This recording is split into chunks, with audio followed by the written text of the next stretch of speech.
Good evening. Thanks for joining us for Source 16 News at 10. I'm Tammy Hancock. New this hour, the City of Hopkinsville voted tonight to move forward with plans to relocate the city's police department and administration office.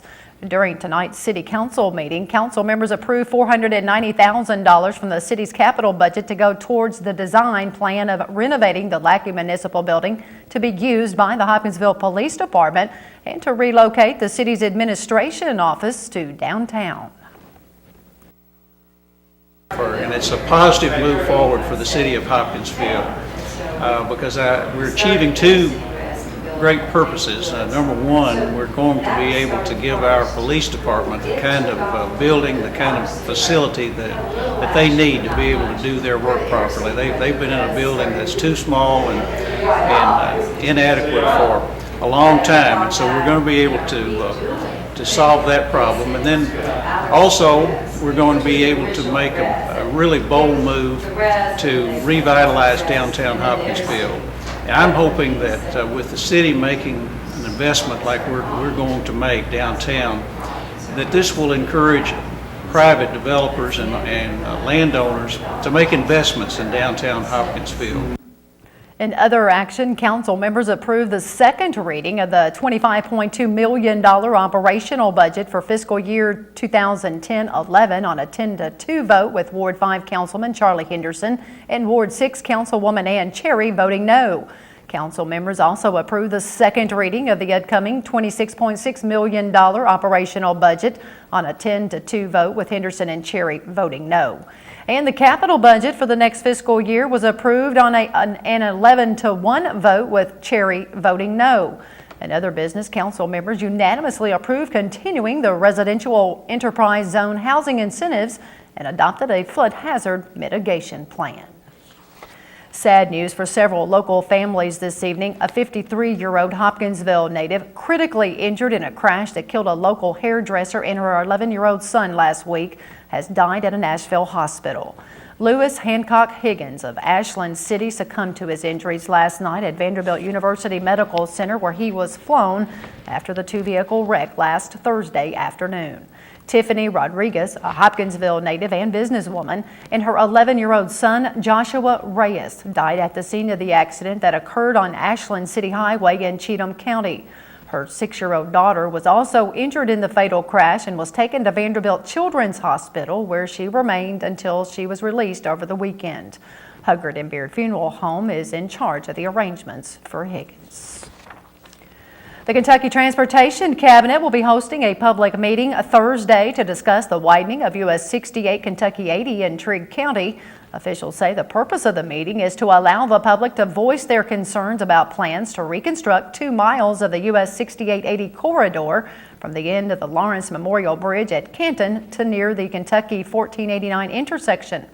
KYTC District 1 Chief Engineer Jim Lefevre says, quote, the meeting will be informal and officials will be providing updates on the project and sharing plans and maps of the corridor.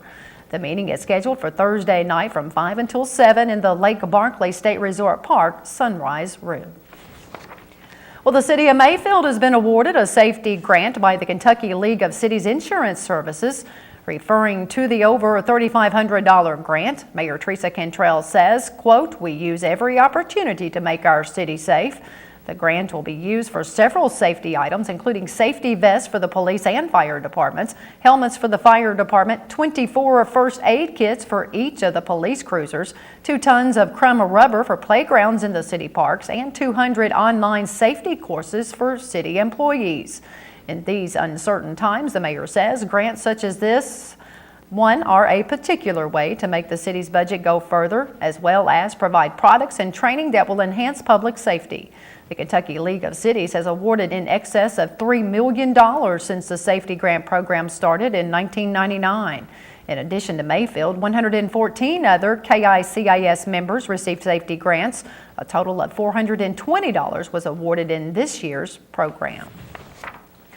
Police are asking for the public's help in locating a 28-year-old man wanted for criminal exposure to HIV. Clarksville police are looking for 28-year-old Joseph Dondre Thomas, who allegedly engaged in unprotected sex with a 34-year-old woman he met online, knowing that he was infected with HIV. On May 17th, police say Thomas met the alleged victim and told her that his conscience was bothering him and disclosed to her that he was HIV positive. He also told the victim that he had done this 3 other times before and served 3 years in prison for the offense.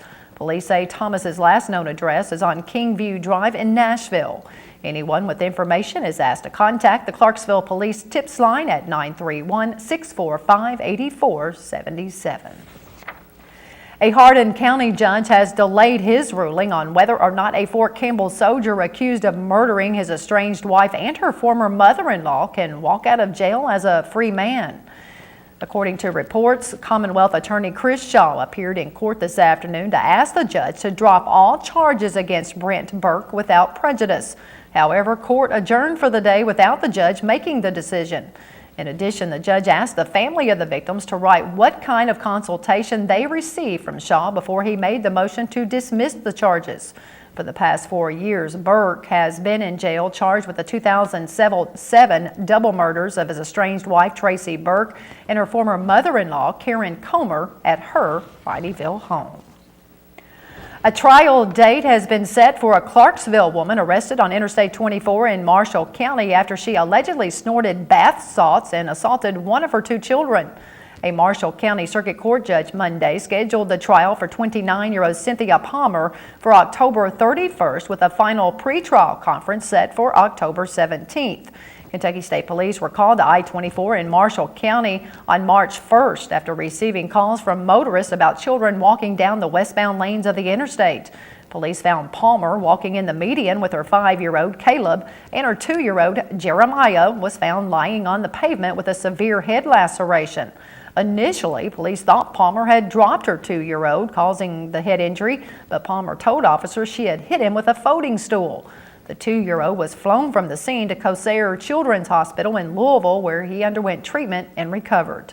The 29-year-old mother told police she was snorting bath salts when she started hallucinating and stopped her vehicle on the interstate. Palmer was charged with first-degree assault, first-degree wanton endangerment, public intoxication, aggravated DUI, and possession of drug paraphernalia. She remains lodged in the Marshall County Detention Center.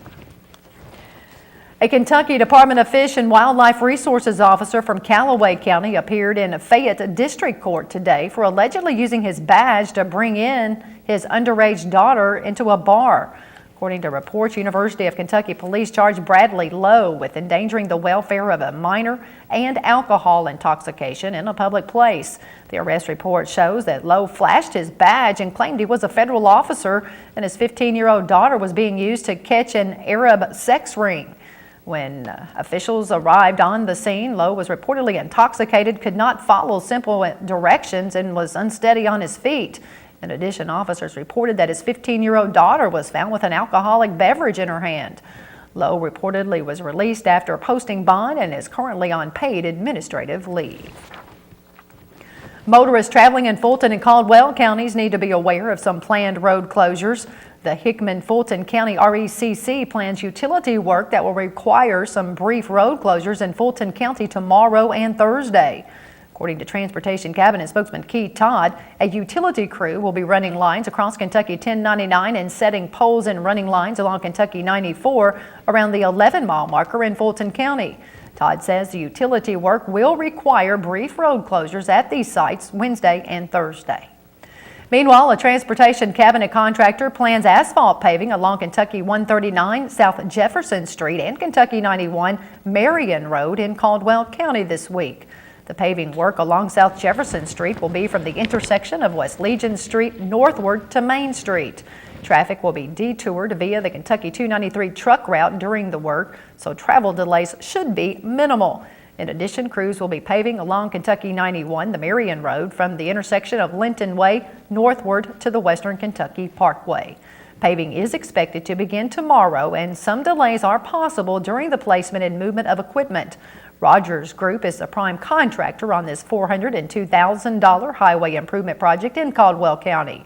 Both projects in the Princeton area should be completed by the end of the week. Motorists are urged to use appropriate caution anytime a work zone is encountered. 3 miners trapped in an eastern Kentucky mine were rescued last night after spending over 14 hours trapped some 600 feet beneath the surface. The miners, identified as Parnell Witherspoon, Doug Warren, and Russell Asher, became trapped some 600 feet below the surface of the James River Coal, Bell County Coal Corporation Jellicoe No. 1 mine shortly before 7 o'clock yesterday morning when water from a nearby box cut flooded the mine entrance. Officials from the Kentucky Office of Mine Safety and Licensing worked jointly with federal mine safety and health administration officials and the company to bring pumps to the site to remove the water, while the miners were able to stay out of the water on a higher elevation point. The trio were brought to the surface around 8:20 last night by mine rescue teams and were then taken to Middlesboro Appalachian Regional Hospital for evaluation and to be reunited with their families. Well, 11 firefighters are headed south to Georgia to help battle wildfires that have scorched thousands of acres. The Kentucky Division of Forestry today sent a second round of personnel and equipment to Waycross, Georgia. The engine strike team consists of 5 four-wheel drive pickup trucks with 200-gallon water tanks and foam capabilities, 10 firefighters, and 1 strike team leader. The Georgia Forestry Commission requested the additional help from KDF to assist with the Sweat Farm Again fire that started June 15th and has burned in excess of 2,000 acres of state and private land. At the time of the request, the fire was not contained and was threatening 160 homes in the community with a population of about 500.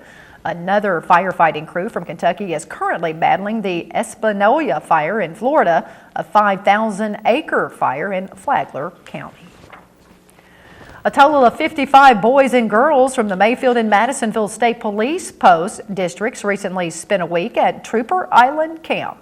During the week on the island, campers participated in many activities such as swimming, archery, fishing, and other outdoor activities. Campers also learned about good citizenship, hygiene, and leadership.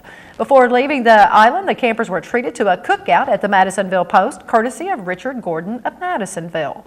Established in 1965, the free summer camp is for underprivileged boys and girls ages 10 to 12 that may not have a chance to attend a summer camp. Each year, about 800 campers attend the camp from across the state.